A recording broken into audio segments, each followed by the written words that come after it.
आज आपके सामने एक ऐसी कंपनी के बारे में बात करूंगा जो कि इंडिया के हाईएस्ट ग्रोथ ट्रेजेक्टरी वाली इंडस्ट्री के अंदर बैठी हुई है। कंपनी का नाम है स्किपर।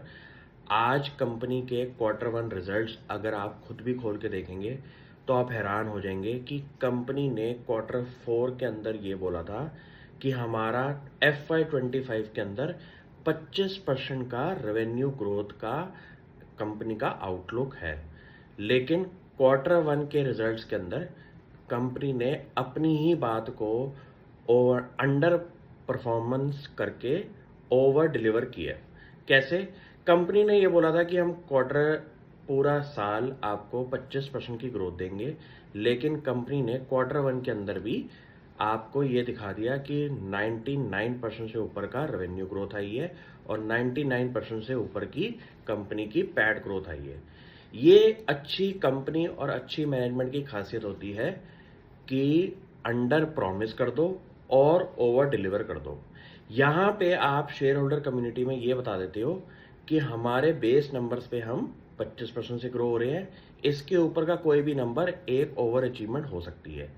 कंपनी के धंधे को अगर समझेंगे तो आप ये समझ लीजिए कि इंडिया का पूरा पावर सेक्टर, जहाँ पे ट्रांसमिशन एंड डिस्ट्रीब्यूशन सेक्टर आता है, इस कंपनी के लिए बहुत बड़ा बिजनेस है। वहाँ पे इस कंपनी की खासियत क्या है कि प्रेफर्ड सप्लायर है ये पावर ग्रिड कॉरपोरेशन का।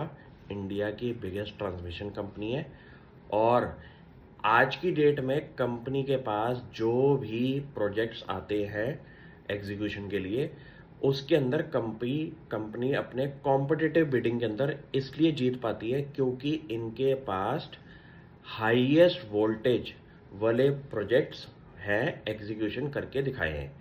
आपको ये समझना पड़ेगा कि कोई कंपनी अगर प्रूव करके दिखा दे हिस्ट्री के अंदर कि हमारे पास एग्जीक्यूशन कैपेबिलिटीज़ के अंदर ऐसे ऐसे प्रोजेक्ट्स हैं, तो कंपनी को आगे जाके भी बड़े बड़े काम मिल सकते हैं। ये एक होता है इम्पॉर्टेंट क्राइटेरिया कंपनी आइडेंटिफिकेशन का कि कंपनी का इंडस्ट्री आउटलुक क्या है, कंपनी का खुद का आउटलुक क्या है और इंडियन इकोनॉमी कितने पे ग्रो हो रही है। इसके बाद की बातें अगर मैं आपको बताऊं तो कंपनी ने ये बोला है कि इस साल का उनका कैपिटल एक्सपेंडिचर प्लान जो है, वहाँ पे कंपनी 200 करोड़ लेके बैठी हुई है, जहाँ पे उन्होंने एग्जिस्टिंग कैपेसिटीज़ को बढ़ाना है और इंडिया का पावर सेक्टर जब तक ग्रो होगा कंपनी के पास एक रेवेन्यू विजिबिलिटी दिखाई दे सकती है। ये तो हुआ कंपनी का एक कोर बिजनेस जो कि कंपनी का ब्रेड विनर है। कंपनी के बाकी बिजनेसेस भी रॉकेट की तरह चल रहे हैं। ये चीज़ें आपको पढ़नी है और कभी भी दिमाग में आए कि स्टॉक ऑल टाइम हाई पे है, बेच दें, 5 मिनट की गेम है, अपने आप ही एक बारी पढ़िए, शायद कभी बेचने का नाम ना ले इस कंपनी को। Thank you.